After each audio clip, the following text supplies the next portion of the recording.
Kanya-kanya tayo ng diskarte talaga sa pagluluto.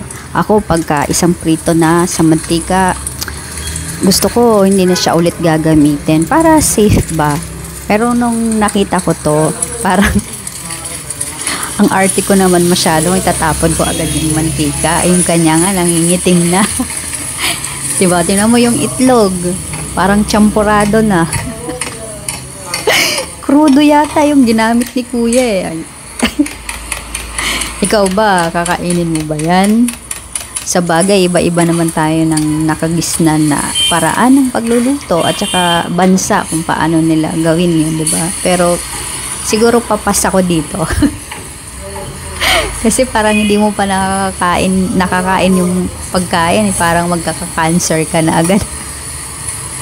Sobra naman yun. Walang palit-palit, parang nung isang taon pa yan ah.